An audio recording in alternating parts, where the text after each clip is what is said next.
daawwattoota keenya qophii keenya sona torban darbeetiin egaa masaraa Abbaa Jifaar isin daawwachiisnee jirra. Masaraa Abbaa Jifaar keessatti seenaawwan turan maal fa'idha?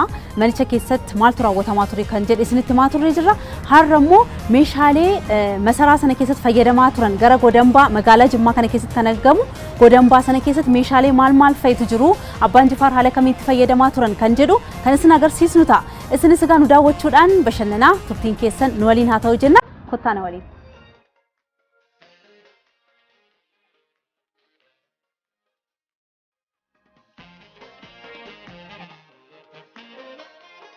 Asirra jalqabna akkuma beekamu yaa'u Jimmaan seenaa hedduu qabdi bara Abbaa Jifaar akkuma beekamu Abbaa Jifaar lama jiru akka seenaa Jimmaatti Abbaa Jifaar jalqabaaf Jimmaa kakkaar gara Jimmaa Abbaa Jifaaritti jijjiiranii kan maqaa Jimmaan waggaa 193 dur kan itti fayyadaman jechuudha. Isaan lamaffaa garuu seenaa isaanii bal'aa kan ta'e bara Atsee Minilik bara Atsee Yohaannis bara Atsee Takle Giyoorgis kan itti jiraatan jechuudha. Inni kun egaa hambaa kan Abbaa Jifaar lamaffaa bara 1858 booda Abbaa Jifaar kan itti tajaajilaa turan jechuudha.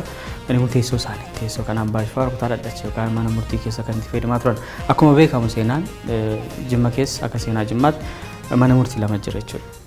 Mana murtiin jalqabaa mana murtii shari'aati jechuudha. Qaadoonni kan itti ilaallatan jechuudha. Inni kun garuu state court yookaan Abbaa Jifaar dhuunfaadhaan kan itti ilaalaa turan teessoo isaanii kana fakkaata jechuudha. Inni kun ulee murtii isaaniiti gara madaalaatiin kan itti ibsan. Madaalli kun kan safaramuu qabu garuu murtii isaanii haqabees dimokiraataa walqixxummaa akka kan itti ibsan jechuudha. Inni kun cancala miilaa kan bara sanaati jechuudha. Akkuma beekamu jalqaba akaafaan mismaara Abbaa Jifaar ta'umsi Jimma keessa jechuudha.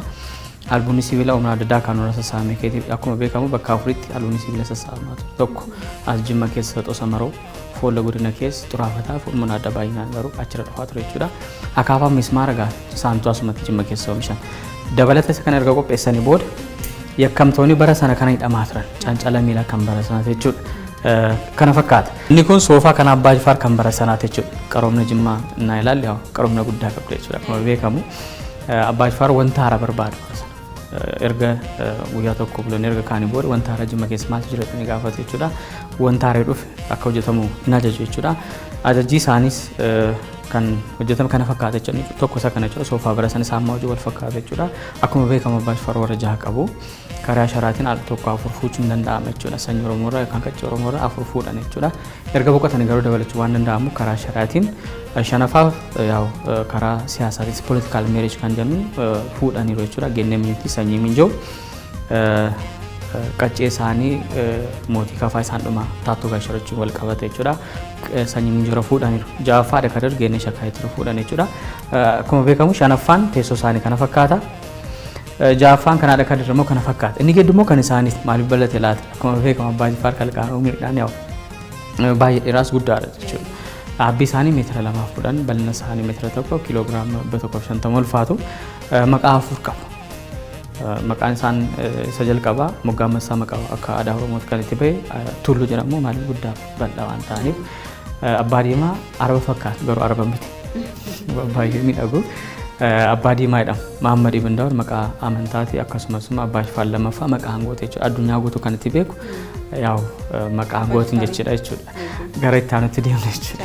Kun maaddii guddicha isa guddaati jechuudha. Akkuma beekamu kutaa kana keessa maaddii sadii jira jechuudha. Akkuma beekamu akka aadaa naannoo Jimmaatti qeerroo foollee akkasumas mootiin kan itti nyaatu adda adda jechuudha. Kanaaf maaddiin kun kan mootiiti jechuudha. Tokko muka tokko boocina kan qopheessan qaroomina Jimmaa bara sana jaarraa 19ffaa keessa akkuma beekamu Jimmaan qaroomina baay'inaan beekamu tokko hojii mukaan sibiilaan bocuu fi gogaa akkasumas immoo sibiila tumanii asumatti Jimma keessa kan itti oomishaa turan qabatamaan Godambaa magaalaa Jimma keessa ni argama. Dabalataan immoo maaddii kan itti ilaalaa jiru maaddii muka tokko bocuudha waddeessa jechuudha kan itti fayyadamaa turan. Naannoon isaa gara meetiraa fi seentimeetira 98 gidduu isaa meetira 1 fi seentimeetira 60 lafaa kaasee immoo meetira 50 ta'a jechuudha. Inni kun akkuma beekamu maaddii kana irratti Abbaa Jifaar yeroo Jimma yookaan bulchummaa jalqaba kingdom isaanii bulchuu jalqaban kan itti fayyadamaa turan maaddii isaanii kana fakkaata jechuudha.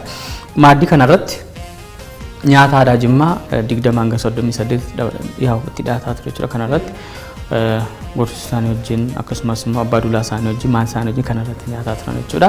Gara saanduqatti deemne jechuudha. Saanduqatti deemuun duratti kun barcuma abbaa luka sadiiti miti. Jimmatti baay'ee beekamas. Akkuma beekamu sirriidha. Isaanis isa guddaa kanarra taa'u jechuudha. Akkuma beekamu yaa'u iccitii qaba teessoon abbaa miila sadii jechuudha tokko jimma sadii dhamee beekama jechuudha. Jimmaa Jifaar jireenya dhamee kan itti hiikamu waan ta'eef akkasumas immoo teessoon kun maqaa abbaa Jifaariin beekama. Teessoo abbaa Jifaar jechuudhaan jechuudha.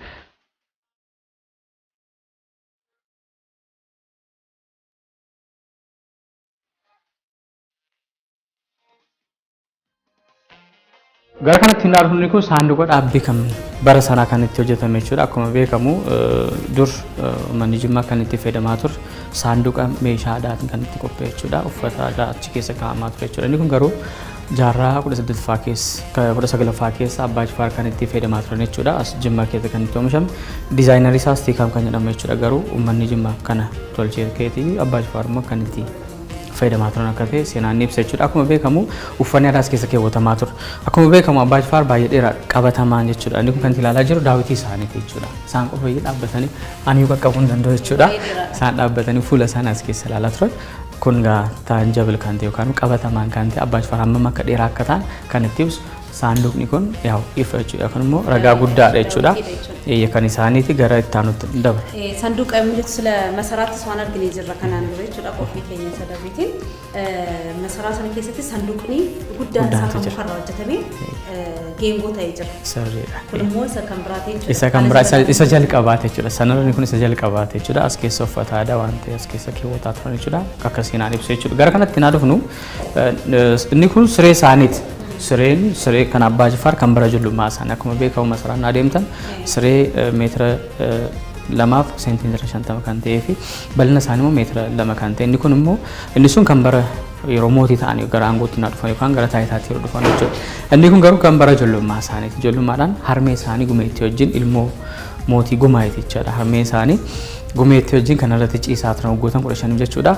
Siree xeebaa, siree aadaa, siree sina qabeessa kan ta'e kana fakkaata jechuudha.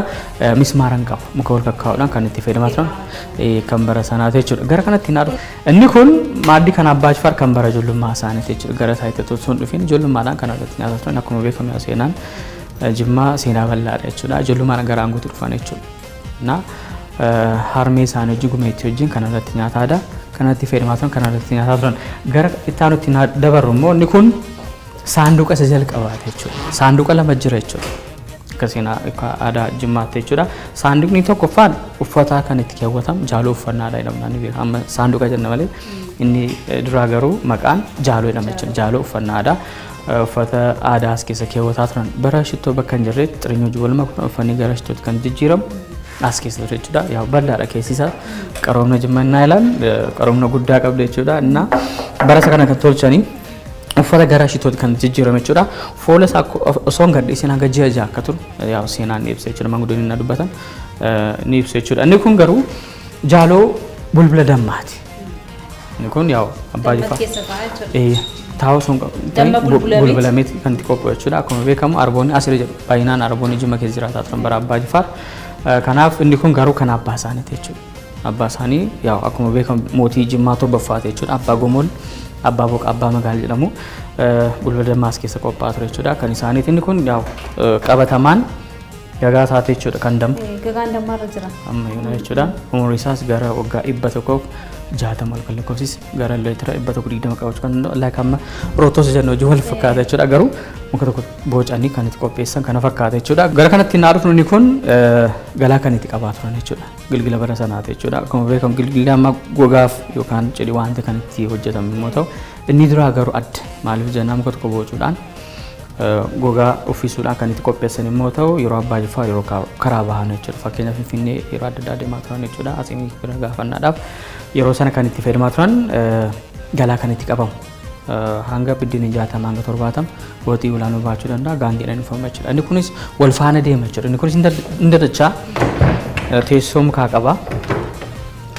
Teessoo mukaa qabu maaddii nyaataa kan dadachoo kan ta'e jechuudha. Yeroo karaa baanu qofa kan itti fayyadamaa turan maaddii dadachoo jalqabaa kan as Jimmaa keessa kan itti oomishame kana fakkaata jechuudha.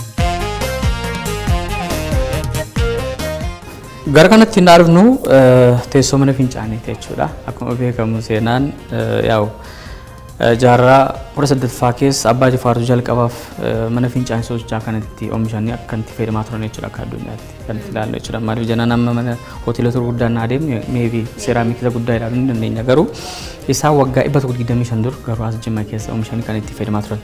Inni amma yaa'u bakka tokkotti kan itti fayyadamu garuu kan isaan bakka lamatti jechuudha. Tokko mana masaraa isaanii keessa lammaffaa immoo yeroo karaa bahan akkam fayyadamu jalqaba bolloon godhi qotama jechuudha. Inni kun teesseenaan booloo irratti itti fayyadamu maaliif jennaan keessoo isaa banaa waan ta'eef jechuudha. Akkuma beekamu dabalataan seenaan tokko jira jechuudha. Akkuma beekamu mana fincaanii jalqabaa fi Atsee Minilikiidha kan barsiisan Abbaa Jifaar lammaffaa jechuudha. Gaafa tokko yaa'u masaraan Xoxxootti Atsee Minilik Abbaa Jifaar affeeranii masaraa Minilik deemanii nyaata adda addaa erga nyaatanii booda Abbaa Jifaariin ka'an. Yeroo ka'an Atsee Minilik yaa'u ammarf waan danda'anuuf isaan inni dhagoo garuu Abbaa Jifaar garuu dubbachuu hin danda'an. Atsee Minilik maal jedhaniin Abbaa Jifaar odeetii ilaaluu jedhaniin. Abbaa Jifaar immoo ka'anii waan ta'aniif isa garaa baasuudhaaf jedhan jechuudha. Laayika amma isa garaa jennee kan itti dubban sanarraa akka dhufe seenaan ni ibsa jechuudha. Jalqabaaf akka qotamuu fi akka taa'umsa isaanii kan itti mijeessan kan itti agarsiisan Abbaa Jifaar lammaffaa akka ta'an seenaan ibsa jechuudha. Inni kun isa jalqaba Itoophiyaa keessa Abbaa Jifaartu oomishanii mootileedhaaf iyyuu kan itti barsiisaa turan akka ta'an seenaan ni ibsa isa jalqabaate jechuudha. Inni kun gabatee dhiqannaa shaaworii kan itti dhiqataa turan kan bara ijoollummaa isaanii jechuudha. Meebii amma hoteelota gurguddaa Jaakuu jennee kan itti amma kan itti fayyadamu bara waggaa 125 dura Abbaa Jifaar asumatti hojjechiisanii kan itti fayyadamaa turan as keessa ilaaluu ni dandeenya jechuudha. Teknooloojiin amma jiru iyyuu isaan yeroo sana jalqabanii jiru. Isaantu jalqabe jechuudha dursa waan ta'eef yaa'u qaroominaaf dursa kennu waan ta'eef as keessa argachuu ni dandeenya. Gara kanatti innaa dhufnu inni kun teessoo keessummaa kan itti simataa turan jechuudha. Akkuma beekamu Shanangii Beerraa keessummaan hin dhufaa ture jechuudha. Jimmarras dhufaa turan garuu baay'inaan lammii biyya alaa dhufaa turan. Fakkeenyaaf amma Bilaatoovich Henry Daarlin lammii Ingiliis kan ta'e Bilaatoovich lammii Ruusaa kan ta'e as Jimma keessa dhufee ture jechuudha. Lammiiwwan Jarman akkasumas lammiiwwan Xaaliyaan baay'inaan Jimma keessa dhufaa turan jechuudha. Asirra ta'anii jara simataa akka turan seenaan ni ibsa yaa'u kitaaba irratti argachuu ni dandeessa jechuudha. Inni kun teessoo ta'anii keessummaa kan itti simataa turan jechuudha. Inni kun faanii kan qilleensa kennuudhaaf yeroo ho'ina kan itti fayyadamaa turan as Jimma keessa kan itti oomishame. Kana fakkaata gara kutaa itti aanutti seenna jechuudha. Kutaan itti aanu kutaa uffanni aadaa garaagaraa uffata aadaa kan itti argamu sirriidha. Gara kutaa itti aanutti seenna. Gara kanatti hin dhufnu kutaan kun kutaa uffannaa aadaa jedhamuudhaan ni beekama baay'inaan Abbaa Jifaar warroota isaanii akkasumas hawaasni Jimma bara sana kan itti fayyadamaa ture uffanni aadaa kutaa kana keessa baay'inaan argachuu ni dandeenya. Kan itti ilaalaa jiru Sofaalee yookaan immoo Saamaariffaan Kaabbaa isa jennu yommuu ta'u akkuma beekamu Abbaa Jifaar biyya alaa wajjin hariiroo gaarii qabu ture jechuudha. Biyya Saawudii, Zaanzibaar, amma Taanzaaniyaa kan jennu, Misraa wajjin, Turkii, Yemen, Parshiyaa, har'a Iraan kan jennu wajjin hariiroo gaarii baay'inaan qabu jechuudha. Sana keessa qabatamaan Abbaa Jifaar ergaa yookaan akka kennaadhaaf kan itti ergaman uffanni aadaa baay'inaan as keessa argachuu ni dandeenya. Jarri lamaan kun biyya Saawudii Arabiyaa irraa kan dhufe yommuu ta'u mootii Saawudiitu Abbaa Jifaar kenne jechuudha. Gaafa jimaata yookaan immoo jumaa kan jennu yeroo sana kan itti keewwatan yommuu ta'u jarri lamaan kun garuu dibaa warqeeti. Dibaa warqeeti jechuudha. Warqee qaba jechuudha keessi isaa. Akkuma beekamu inni kun Abbaa Jifaariif mootii Faaruq lammii yookaan immoo biyya Misraa kan to'ataa yookaan kan bulchaa ture mootii sanaati jechuudha. Isatu isaaniif erga jechuudha. Yeroo ayyaanni kabajamu Idil Fixrii fi Idil Adhaa kana keewwatu jechuudha. Inni kun wandaboo kan warra shanaffaati. Wandaboo warra shanaffaa kan genne manjitiidha isaan furdoodha. Kana keewwataa turan jechuudha. As Jimma keessa kan itti oomishame as masaraa keessa jechuudha. Jirbiirra hojjetame jechuudha garuu bifni isaas kan itti jijjiirame kan baalatti fayyadamuudhaan diizaayinii kaasanii kan itti tolchan jechuudha. Inni kun sofaala kan warra arfanu as keessa argachuu ni dandeenya jechuudha. Kan warra kan arfan jara jechuudha.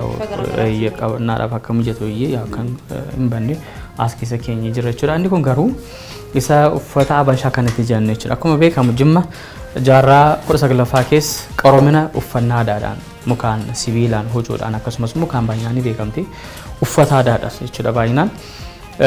Habashaa kan itti jennu amma jaarraa 19ffaa keessa waggaa 150 dur Jimma keessa baay'inaan akka oomishamaa ture seenaan ni ibsa jechuudha. Baay'inaan masaraa Abbaa Jifaar irraa namoota erga filatamanii booda garuu masaraan Inxooxxoo keessa bara Minilik Inxooxxoo deemanii namoota Jimmaatti hojjetanii akka uffachiisaa turan seenaan ibsa. Qabatamaan xalayaa tokko godaambaa kana keessanii argame jechuudha. Xalayaan sunis warra Atsee Minilik kan taate Nigist Xaayituu Buxul kan itti ergite jechuudha. Akkas jedha yaa'u Amaariffaan waan barreeffameef Amaariffaan dubbata jechuudha. Xaayituu ብርሃነ ኢትዮጵያ ድረስ ከአባ ጅፋር እንደምን ከርማል እግዚአብሔር ይስጥልን ደህና ነኝ የሰደድክልኝ እነዛ ጥልፍ ጠላፊዎች አንዱ ፈንጣጣ ቢታም ፈንጣጣችን አከ ኮቪድ መጀነው ሃራዋንት ዱኩ ባራዋንት መተ ሄዱ ገላፈታቶች ይችላል ፈንጣጣ ስለታመሙ ሌላው ደንግጦ ስለመጣ ያንተ አይነት ጥለቱ የሚያምርጃችሁ ከነ ይችላል ጥለቱ የሚያምር ሰርቶ የሚያለብሰኝ ሰው አጥቼ እየተቸገርኩ ነውና ይህ ደብዳቤ እንደደረሰ ሰዎቹንም ነሞታፊ ሜሻ ከነች ወጀተም ከነች ደለገም ናፊ ገደኒ bara 1895 keessa arganichu qabataman kan uffata isaanii hojjetanidha no jechuudha. Eeyyee. Amma Habashaan jedhamuyyuu uffata aadaa Oromootiyyuu. Aadaa Oromootis ka'umsas Jimma keessa akka ta'e seenaan ibsa qabataman immoo xalayaa waan qabnuuf as Gudaambaa kutaa shanaffaa keessa ni ilaalla jechuudha. Inni kun kan warra ja'affaati isaanis 1994 waggaa 19 erga darban jechuudha waggaa 100 jiraatanii duran haraka turre yookaan Ganeesha kan jedhamu jechuudha. Inni kun wanda jigee uffannaadhaa Jimmaati yaa akkuma beekamu warrootan qoroo kan ta'an jechuudha bulchaa kan ta'an jechuudha yaa kan itti filatamanus abbaa gurmuutiin akka ta'e yaa ni beekama warroo isaanii kan itti uffatan immoo ta'u qarreen keenya kan uffatan immoo kana fakkaata jechuudha. Kitaaba qaayedamni kun kitaaba qaqaadha Jimma keessa uffata aadaa kan dhiirri kan uffate jechuudha banjaa kumala ceetoo uffata halkan bara sanaati jechuudha gara kanatti hin arginu garuu siree tokko jira akkuma kanaan baatamee biyya Zanzibar har'a Taanzaaniyaa kan jennuudha kan itti dhufe jechuudha 1907 kan itti dhufe jechuudha akkuma beekamu Abbaa Jifaar toora daldalaatiin hanga Zanzibar wal qunnamaa turan jechuudha walitti dhufeenya qabu jechuudha bara sana Zanzibar kan itti bulchaa turan Omaanota Araboota jechuudha jaarraa lamaaf kan itti bulchan jechuudha yeroo sana Abbaa Jifaar wajjin hariiroo gaarii waan qabanuuf Sayyid Bargar jedhama mootiin Zanzibar bara sana jechuudha isaaniif kan itti erge jechuudha yeroo dhufu garuu baatamee dhufe erga dhufee booda garuu Abbaa Jifaar cisichaaf hin tajaajille maaliif jenna baay'ee dheeraa waan ta'aniif sireen kun immoo dhaabbii isaanii waan hin madaalleef Abbaa Jifaar taa'umsaaf qofa itti fayyadamaa turan xalayaa deebisanii erganii turan jechuudha. Sayyid Bargar sireen naaf ergiti naa qaqqabe garuu taa'umsaaf malee cisichaaf naaf hin taane jedhanii erganidhama gara kutaa itti aanutti seenne jechuudha.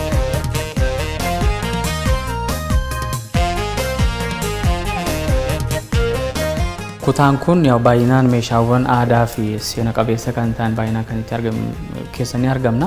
Inni kun dibbee isaaniiti. Dibbee yeroo moonni kabajamu kan itti fayyadamaa turan immoo ta'u gara kanatti hin arginu garuu seenaa bal'aa kan itti qabdu yaa'u akkuma beekamu Oromifaan sagantaa kan jalqabe akka seenaatti Sumaalee Moqaadishoo akka ta'e seenaan ibsa jechuudha. Itti aanee garuu bara Xaaliyaan as Jimma keessa kan itti oomishame jechuudha. Inni kun akkuma beekamu bakka jaaroo boqotan Xaaliyaan jalqaba Jimma filatan jechuudha.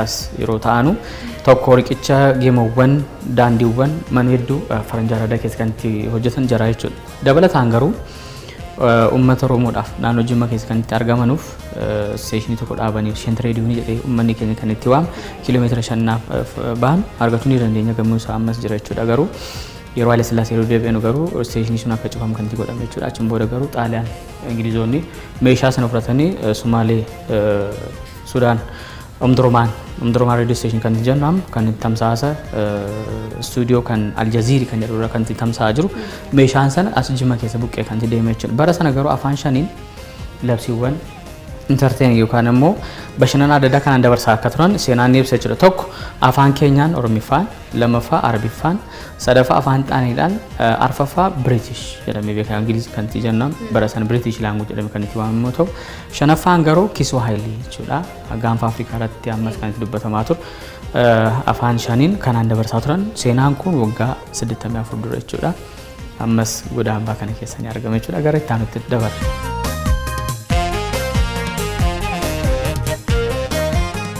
Gara kanatti naarnu roowwan hannan kan itti ilmaam kan itti dhugam boraatti bara sanaati jechuudha inni kun boraatti qabee kan itti hojjetame immoo ta'u inni kun boraatti kan Arsiidha ittaane kan jiru kan Jimma jechuudha gara kanatti naarnu kennaara kan dhufe jechuudha kenna jechuudha inni kun gaafa horii qoccocaa waanyaas kan itti qabatamaa ture hannan ta'uu ni danda'a dammas ta'uu ni danda'a kan itti qabaa turan jechuudha inni kun kooba qorichaadha kan itti kenname jechuudha koobuu kan itti jennu qorichaadha kana dhiiga waraabbii dhiigaaf kan itti fayyadamaa turan kana fakkaatani kun supheewwan bara sanaati jechuudha. Supheen kun tajaajilli samaayii bishaan dhuguudhaaf wanta adda addaa fakkeenyaaf amma asiira dhuguudhaaf iyyuu kanaan fayyadamaa turan jechuudha yookaan bilbil dammasa jennu kanaan dhugaa turan. Inni kun maskubbaa bara sanaati. Maskubbaa isaaniiti waggootni 126 dur as Jimma keessa kan itti hojjetame jechuudha. Kana fakkaata foollee gaazexaa irratti namoota hedduu erganii naaniyyi nyaatnis masarara deeme namoonni sun erga oomishanii booda biyya alaa export items yookaan immoo daldalaaf itti fayyadamaa akka turan seenaan ibsa qabatamaan garuu kun waggaa 126 dur as Jimma keessa kan itti oomishame kana fakkaata. Gara kanatti hin arginu kun faaya miidhaginaa warroonni Abbaa Jifaar kan itti tajaajilaa turan jechuudha. Baay'inaan gumee harkaa, albuumii miilaa, sooksii mormaa, quuqqee garuu kan jennu jechuudha. Ammas shamarran keenya qarreen keenya itti fayyadamaa turan jechuun ni danda'ama. Maaliif jennaan aadaa seenaa waan ta'eef inni kun garuu kan warri jaanu as keessaa argachuu ni dandeenya. Gara kanatti hin arginu garuu meeshaawwan kennaati. Meeshaa kennaa kan Pershiyaa har'a Iraan kan dhufe yommuu ta'u makarajiiwwan sun biyya Saawudii Arabiyaa kan dhufan gororoo tufuudhaaf yeroo Ramadaana biyya Saawudii teessoo shaamaa biyya Saawudii irra kan dhufe yommuu ta'u inni kun garuu suuraa kan Atsee Minilik lammaffaa Abbaa Jifaar kan ergan jechuudha. Akkuma beekamu Abbaa Jifaariif Atsee Minilik hariiroo gaarii qabu. Akkuma beekamu meeshaan yookaan hambaa kan Abbaa Jifaar Inxooxxoo Maariyaam keessa argachuu ni dandeessu. Dabalataan immoo hambaa kan Atsee Minilik lammaffaa goda hambaa magaalaa Jimmaa keessa baay'inaan argachuu ni dandeenya jechuudha. Inni kun kan Atsee Minilik lammaffaa jechuudha. Jarri kun garuu kenna kan Saawudiiti. Gara kanatti hin dhufnu gumeedha. Gumee isa faaya harkaati. Ilka arbaa kan itti dalagame jechuudha. Bara isa kan itti fayyadamaa turan qarabaa rifeensa mataa kaasuudhaaf kan itti fayyadamaa turan jechuudha. Isaan qofa osoo hin ta'in qaroomni Jimmaa hammam akka qaqqabe jechuudha yookaan immoo hawaasni Jimmas kan akka itti fayyadamaa ture kan irratti hubachuu ni dandeenya. Mismaara isa jalqabaati. Mismaara akkuma beekamu seenaa Itoophiyaatiin jalqaba mismaara Abbaa Jifaartu as Jimma keessa kan itti oomishame asumatti oomishame jechuudha. Albuun isaas oomishna adda addaa kan ol fiduudhaan mismaara qofa osoo hin ta'in akaafaayyuu erga tolchanii booda Faransaay deeggarsa akka kennan Dr. Abiy Ahmed iyyuu dubbataa akka turan seenaan ni jenna. Qabatamaan as Jimma keessa akka oomishame ni beekama. Mismaara amma jijjiidhaan faabrikaa keessa kan itti argachuu hin dandeenyu amma 12 jechuudha. Garuu kan isaanii 5 hanga seentimeetira 25 fagaata jechuudha. Kanaaf kanaan itti tajaajilaa turan. Jarri kun garuu kophee bara sanaati jechuudha. Kophee gosa 3 qabna jechuudha. Gosi tokko inni kun lammanuu muka kan itti dalagaman jechuudha kan itti hojjetame immoo ta'u inni kun kan boonaati. Inni kun immoo kan gannaati yeroo isaa ganna waan ta'eef akkuma beekamu namoonni hundi dhoqqeedhaaf jechuudha. Like boots jettanii kan itti fayyadamtu shamarreen keenya jechuudha. Garuu bara sana akka dhoqqee isaan tuqne iyyuu kanaan fayyadamaa turan. Baay'inaan garuu kan itti keewwataa turan Abbaa Jifaariif namoota olamoota gurguddaa mashaayikoota gurguddaa kabaja waan qabanuuf kabaja ibsuudhaafis kopheen kun kan itti fayyadamaa turan yommuu ta'u mootiif olamoonni mashaayikoonni hedduu kan itti fayyadamaa akka turan seenaan ibsanni hedduu garuu baay'inaan suuraa abbaa shooban baay'inaan miila irratti kan hin dhabne kophee isaanii kana fakkaata gogaa waan ta'eef jechuudha. Namoota 5 gara Zaanzibaaritti erga laayika amma iskoolaarshiippii jenne kan itti dubban jechuudha. Erga baratanii dhufanii booda garuu kana tolchanii Abbaa Jifaar qofa osoo hin ta'in Abbaa Jifaar erga hojjetame booda Atsee Minilikiidhaaf kan ergan hamma Inxooxxoo Maariyaam keessa qabatamaan argachuu ni dandeenya jechuudha. Kophee Jimmaadhaas Jimma kan itti hojjetame jechuudha. Gara kanatti hin dhufnu maaliif dhugaa turan? Tokko qoromina Jimmaa mukaan itti fayyadamaa akka turan kan itti ibsu yommuu ta'u inni lammaffaan inni gadi jiru garuu gaafa horiidha jechuudha. Gaafa horiidhaanis itti fayyadamaa akka turan as keessa qabatamaan argachuu ni dandeenya. Inni sadaffaan ilka arbaati. Tokko daldalaaf itti fayyadamaa turan. Lammaffaan immoo meeshaawwan mana keessa yookaan masaraa keessatti dhuguudhaaf itti nyaachuudhaaf iyyuu ilka arbaa akka fayyadamaa turan ilaaluu ni dandeenya. Inni kun ilka arbaati. Jarri kun toof yookaan immoo dhadhaa baqee keessa as keessa godhame jechuudha. Inni kun qoriidha dibata like lotion kan jedhan bara san masaraa keessa qopheessanii kan itti warroonni isaanii kan itti fayyadamaa turan marqa nyaata kan itti nyaatamu jechuudha. Tufee bara sanaati jechuudha. Inni kun buna qalaa as keessa qabatamaa ture. Gara kanatti hin dhufnu meeshaawwan hanna kan itti ilmamaa ture. Dhadhaa kan itti calaalaa ture. Teessoo hanqaaquu, teessoo jirbii, boraatti bara sanaati. Jarri kun immoo meeshaa bunaati. Akkuma beekamu Jimma biyya argama bunaa Arabikaa waan taateef waggaa 500 dur maal akka tureef akkasumas immoo waggaa 125 dur Abbaa Jifaar maaliin akka fayyadamaa ture maaliin akka fayyadamaa akka turan as keessa ilaaluu ni dandeenya jechuudha. Tokko quluun jira, supheen jira, akkasumas immoo leemmanis jira jechuudha. Inni kun supheedha supheedhaan kan itti hojjetan immoo ta'u inni kun as keessa taa'ee jechuudha masaraa keessa shiiniin bara sanaati. Inni shaanxaan sun yeroo karaa bahan mooyyee bunni kan itti daakamu jechuudha. Bunnis kan itti hammaaramu fallaana ilka arbaarraa kan itti qopheessan as keessa argachuu ni dandeenya. Gara kanatti hin argamu meeshaa muuziqaan kan bara Abbaa Jifaar osoo hin ta'in akkuma beekamu Goda Ambaa jechuun meeshaawwan yookaan meeshaa aadaa hamba aadaa kan itti walitti qabamu waan ta'eef malee Abbaa Jifaar booda Jimma Kafaa Xaqilaa Gizaa jedhamtee beekamte jechuudha bara Haile Sillaasee. Bara mootummaa Dargii immoo Kafaa Kaflaagar jedhamtee beekamte awraajja jaha qabdi jechuudha. Sanaaf egzibishinii yeroo Haile Sillaasee yeroo dhufan awraajja jaharraa egzibishinii erga dhufanii booda asumatti kanaafanii garuu walitti dhufeenya Abbaa Jifaar wajjin qaban. Gara kanatti naafu garuu qabatamaa kan Abbaa Jifaar meeshaa waraanaa as keessa argachuu ni dandeenya. Gaachanaaf eewwoodha baay'inaan as keessa kan itti ilaaluu kan dandeenyu. Gaachanii dheeraan lamman sun kan Abbaa Jifaar jechuudha. Yaa akkuma beekamu seenaan Abbaa Jifaar Adwaa irratti hirmaatanii turan jechuudha. Hirmaachuu qofa osoo hin ta'in Finfinnee iyyuu walumaa galatti kan itti eegaa turan Abbaa Jifaar akka ta'an kitaabilee hedduu ni ibsu jechuudha. Kanaaf yeroo san yeroo bahan maal qabatanii bahan tokko gaachana isaaniiti. Gaachanii babal'aan kun kan isaaniiti jechuudha. Eeboo isaanis dhedheeraan lamman sun kan isaaniiti jechuudha. Eeboo gosa sadi qabna jechuudha. Abbaa tokko gaachanaa wajjin qabama yeroo waraan of eeggannoodhaaf. Abbaa qara lamaa mallattoo aangooti. Abbaa qara sadii immoo ergamaa isaanii ergaa dabarsuudhaaf poostaa gaggeessuudhaaf yookaan ergaa dabarsuudhaaf kan itti hirmaatan jechuudha. Abbaa dikkoo abbaa rorroo jedhama jechuudha. Waggaa 103 jiraatanii du'anii kanaan xalayaa itti dabarsaa turan jechuudha. Bakka adeemanitti natsaa nyaata dhugeenyuu isaanii tuqu maaliif jennaan fakkii mootii Abbaa Jifaar ergamaa isaanii akka ta'an waan qaban jechuudha. Inni kun hoogganaa waraana isaaniiti jechuudha. Kan hoogganaa waraana isaanii kan Abbaa Duulaa Abbaa Diimaa Biramaa jedhamu jechuudha. Hoogganaa isaanii yookaan ajaja waraana isaanii kan itti uffataa turan gogaa leencaa jechuudha. Kana keewwataa turan. Inni kun uffannaa waraana kan Abbaa Jifaar immoo kana fakkaata jechuudha.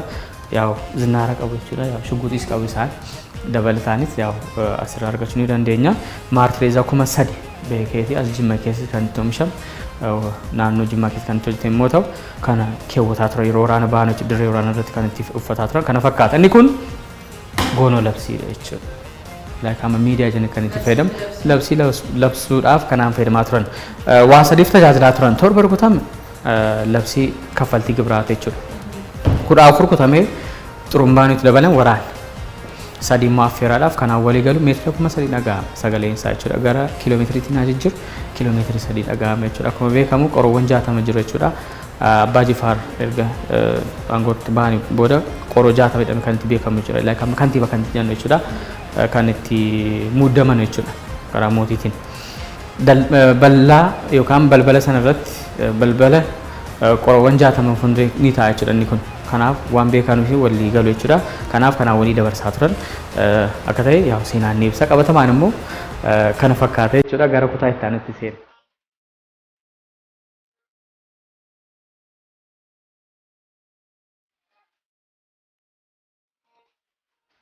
Kutaa kana keessa suuraawwan garaagaraa adda addaa as keessaa argachuu ni dandeenya. Baay'inaan suuraawwan Abbaa Jifaar kana fakkaata jechuudha. Yeroo adda addaa kan itti ka'an baay'inaan miidiyaa irratti kan itti ilaalu garuu kana fakkaata. Garuu baay'inaan suuraa isaanii kana fakkaata. Inni kun haadha mana shanaffaa sanyii Minjoora kan fuudhan haadha mana jahaffaa isaan dhiyeenya boqotan ilmoo 14 qabu dubara 6 ilmoo hangafa isaanii ilmoo quxisuu isaanii Dajjaalmacha Abbaa Jabal Abbaa Duulaa Abbaa Jifaar Sultaan Abbaa Jubraa Abbaa Duulaa Abbaa Jifaar booda aangoo kan qabatan kana fakkaata jechuudha. Masaraa isaanii amma haaromsara kanatti jiru masgida 40 bakka awwaalcha Abbaa Jifaar bakka argamu masgida biyya Saawudii Arabiyaa keessa kan itti argamu jechuudha. Ribaaxul Abbaa Jifaar waqfii uummanni musliimaa yeroo hajjii umraan adeeman kan itti ta'an kan itti tolchan jechuudha. Lammiiwwan adda addaa Abbaa Jifaar wajjin suuraa yeroo ka'an jechuudha. Lammii Jarman, lammii Ostiraa Hangaarii akkasumas immoo gara kutaa marsaa itti aanutti deemna jechuudha. Gara kanatti ilaallu kitaabilee amantaa kan lammanuu jiru jechuudha. Kan musliimaaf kan amantaa kiristaanaa. Kan amantaa kiristaanaa Abbaa Jifaar wajjin walitti dhufeenya qaban garuu 1965 yeroo Haile Sillaasee dhufan Jimma Andiraachaa Madan Boongaar kan dhufe immoo ta'u yaa amma Goda Ambaa kana keessa ni argama. Uffata qaddaasee teessoo biraannaa tsinatsila masqalaaf kitaaba qulqulluu kan amantaa kiristaanaati. Baay'inaan immoo as keessa kan ilaalaa jirtan suuraa kana Yesuus kan Maryam dur bakka qalamni bakka hin jirretti baalaaf hanqaaquu fayyadamuudhaan abjadii irratti diizaayinii kaasanii kan itti fayyadamaa akka turan kan itti ilaallu jechuudha. Walumaa galatti hambaawwan as keessa kan jiran gara waggaa 100 ol kan itti lakkoofsan yommuu ta'an Andiraachaa Madan Boongaar kan dhufan jechuudha kibbaar. Jarri kun garuu walitti dhufeenya bara Abbaa Jifaar kan itti as Jimma keessa kan itti oomishan baay'inaan masgiida 40 keessa kan itti katabaman kitaabilee amantaa musliimaati tambii quraana zikri kan itti godhaa turan as keessaa baay'inaan argachuu ni dandeenya. Luhiidha baay'inaan akka amma gabatee gurraacha jenne kan itti fayyadamne jechuudha. Baay'inaan garuu harkaan bara sana kanaan barreeffamaan itti fayyadamaa akka turan seenaan ibsa qabatamaan immoo as keessaa argachuu ni dandeenya. Ji'i soddomni kun gara fuula 615 ol qabachuu ni danda'a jechuudha. Inni kun jechuun bakka tokkotti maxxanfamee ilaala. Azhar University fuuka tokkoon jechuudha. Minimaayiz godhamee yookaan xixiqqeesheedhaan Azhar University Misira kan itti dhufe jechuudha. Erga dhufee booda garuu Abbaa Jifaar of ilaalii qabu kan dubbisudha. Maaliif jennaan xixiqqeeshee waan taate Suuratul Faatihaa qofa guddaan kan itti kataban. Kanaaf garuu xixiqqeesheedhaan waan katabamaniif leensii barbaada yookaan immoo mari'aa of danda'asaa qabu kanaan itti dubbisaa turan fuulli yookaan ji'i soddomni sun as keessaa argachuu ni dandeenya. Inni kun chaappaa isaaniiti. Chaappaa kan Abbaa Jifaar maqaa isaanii kan itti barreeffame guftaa kan Keedib Ismaa'il Paashaa kenna isaaniif kan erge jechuudha. Kan 1875 booda isaaniif kan itti ergame jechuudha. Kana fakkaata gara kutaa itti aanutti seena. Kutaan itti aanu kutaa bineensonni garaagaraa kan itti argachuu kan itti dandeenyu jechuudha.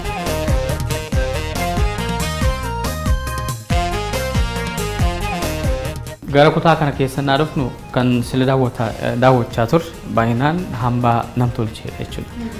Inni kun immoo hambaa uumaadha. Yaa baay'inaan namoonni yaa akkuma beekamu aadaadha. Yaa aadaan sanii jagnummaa ibsuudhaaf kan itti beekamu jechuudha. Sababa sanaan erga ajjeefamanii booda gabroonni gara goda hambaatti kan itti seenan yommuu ta'u gaafa gafarsaatiin kan itti ilaalaa jirtan jechuudha. Inni kun mataa jaljeessaa, ilkaan leencaa, gaafa gadamsa, jawwee, gogaasaa jechuudha. Nyaacha gogdeete jechuudha. Wakkallee kana fakkaatti mataa arbaa, luka arbaa, moo arbaa, qeeransa ijaaf arraba isaa qofa jijjiirre malee yaa'u tursiisuu waan danda'amneef kanaaf garuu yaa'u uumaadhaan kan itti argachuu kan dandeenyu jechuudha. Inni kun ilka arbaati. Namoonni arba maaliif ajjeesu? Sababa kanaan jechuudha. Yaa'u biyya alatti gurguranii kan itti fayyadamaa turan jechuudha. Baay'inaan export items yookaan immoo daldalaa fi Abbaa Jifaar kan itti fayyadamaa turan ilka arbaa as keessaa argachuu ni dandeenya. Haa'oo isaati diroo qeeransaa yookaan iyyaa kan itti jiran gogaa leencaa, warabboo, orkee, reedidaa, bosonuuf hambaareedha. Baay'inaan amma naannoo Jimma keessa paarkiin qaba. Garuu bosona keessa hedduutu jiru. Fakkeenyaaf amma bosona bal'ata kan jedhamu keessa kiiloomeetira 50 ol kan itti deemsisu yommuu ta'u bosona sana keessa qeeransaaf leenci warabboo kan fakkaatan achi keessa argachuu ni dandeenya. Warabboonis baay'inaan buufata xiyyaara kan Abbaa Jifaar keessa ni argama jechuudha. Baay'ina isaaniis gara 350 qaqqabee jechuudha. Baay'inaan baay'ataniiru. Reedidaaf bosonuu garuu baay'inaan godina Jimma keessa baay'ataniiru. Kanaafan bosona jechuun mana isaanii waan ta'eef waan cirameef gara kibbaatti imaluu danda'an. Fakkeenyaaf amma Cawraa Cawcuraa paarkiin tokko baay'inaan Jimma keessa kan turan arboonni qeerans leenca fa'i gara sanatti baqatee akka deemu yaa'u qabataman argachuu dandeenya. Yaa'u bosona jechuun mana isaanii waan ta'eef waan cirameef gara kibbaatti imaluu danda'aniiru. Har'aaf daawwannaa keessan kana fakkaata. Gaaffii qabaattan gaafachuu dandeessu. Tole galatooma gaaffii qabnu daawwattoota keenyaaf aadaa seenaa fiduudha. Uummanni Jimmaa qabu haala kanaan daawwachiisuu keessaniif galatoomaa sinidha. Anis galatoomaa dhuftan. Kabajamtoota daawwattoota keenya qophii keenya sonaatiin egaa kutaa lamaan godambaa Abbaa Jifaar akkasumas masaraa isaanis isin daawwachiisneerra. Daawwannaa keenyaanis egaa seenaa baay'ee akka irraa argattanis immoo abdiin keenya guutuudha.